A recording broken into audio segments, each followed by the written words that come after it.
The morning air at the Circuito de Jerez Ultimatum carries a weight that can't be measured in barometric pressure. In the back of the Yamaha factory garage, the atmosphere isn't just tense, it's clinical. Mechanics move with a quiet, hurried precision, shielding a specific set of components from the prying eyes of long-lens photographers. They know the paddock is watching. They know the rival manufacturers, Ducati, KTM, and Aprilia, are whispering. For years, Yamaha was the sleeping giant of the premier class, a manufacturer tied to a legacy that was slowly being strangled by the sheer horsepower of the European V4 revolution. But today, the narrative shifts. A pair of rolling black Cadillac high-heel boots move across the asphalt, and the man wearing them carries the weight of a multi-billion-dollar rebuild on his shoulders. Toprak Razgatlioglu. The world Superbike champion didn't just come to MotoGP to participate, he came to dismantle the status quo. But as the sun rises over the Spanish hills, a staggering reality surfaces. The bike Toprak is about to swing a leg over is no longer the agile, gentle M1 of the past. It is a radical, experimental beast, a secret weapon designed to marry Toprak's impossible braking style with a technical package that has never been seen in full race conditions. No one inside the paddock expected what would unfold next, and it would change everything for him, his team, and the entire 2026 season.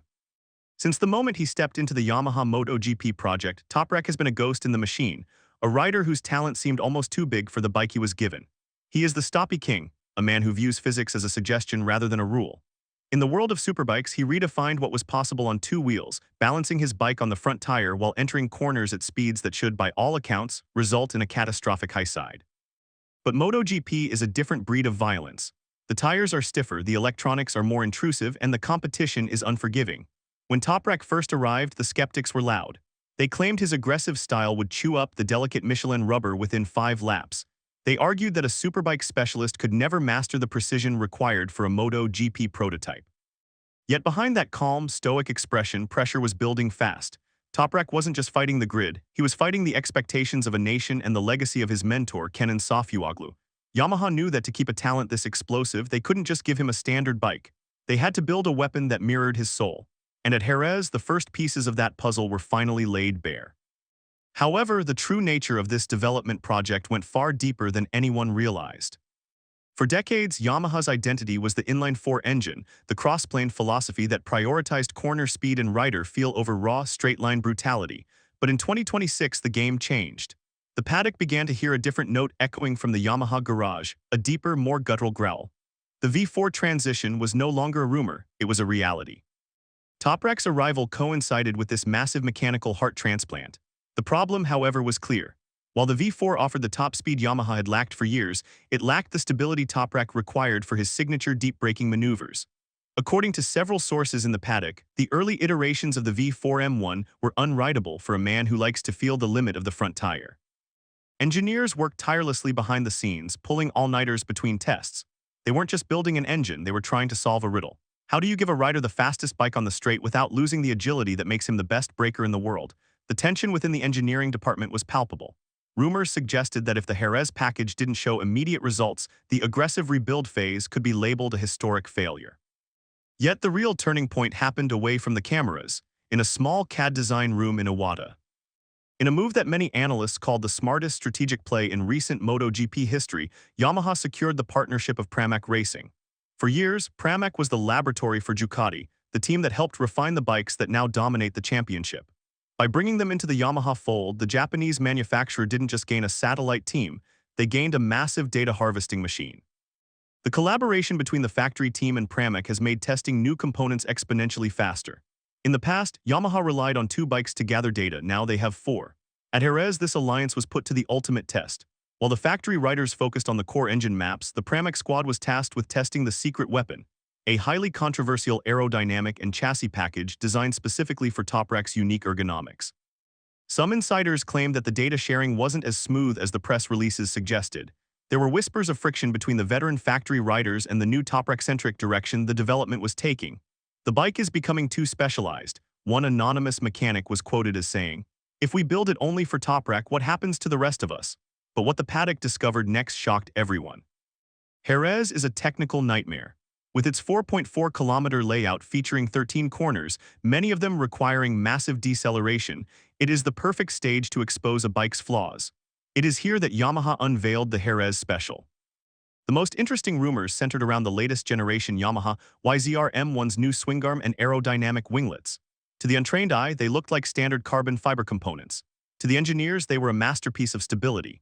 These parts were designed to provide extreme downforce under hard braking, effectively pinning the rear wheel to the asphalt even when Toprak is putting 100% of his braking force into the front lever. Furthermore, updates to the chassis were implemented to improve corner exit traction, the one area where Yamaha has consistently bled time to Ducati. Reports surfaced that Yamaha had found a way to mimic the squatting effect of the rival bikes without sacrificing the M1's legendary mid-corner rotation. Toprak had often stated that the bike had potential, but it needed to be adapted to his soul. At Jerez, it seemed the engineers had finally stopped building a bike for a rider and started building a bike for Toprak.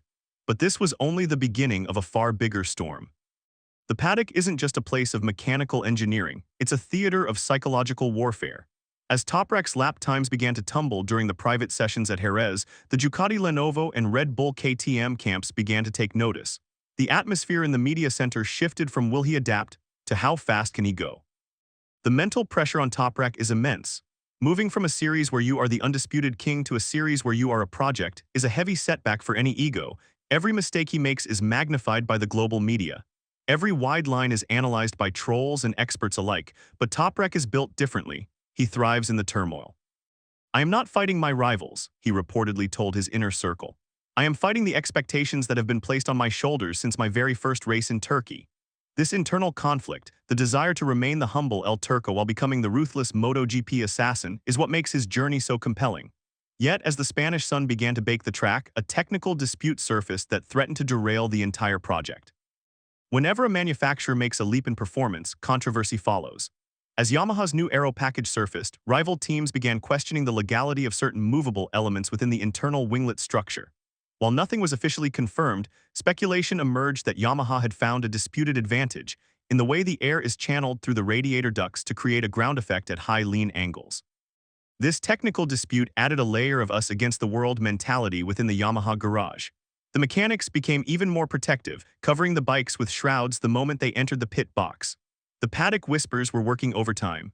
Was Yamaha truly rebuilding, or were they desperately searching for a silver bullet to fix a fundamental engine flaw? According to rumors, the feedback Toprak provided during these heated sessions was dangerously honest. He didn't just tell them the bike was slow, he told them the bike was disrespecting the tires. This level of candor is rare in a world of corporate speak, and it forced the Japanese engineers to move at a pace they hadn't maintained in a decade. However, the twist that followed would change the championship narrative entirely. As the 2026 Spanish Grand Prix approached, the secret weapon was no longer just a set of parts, it was a statement of intent.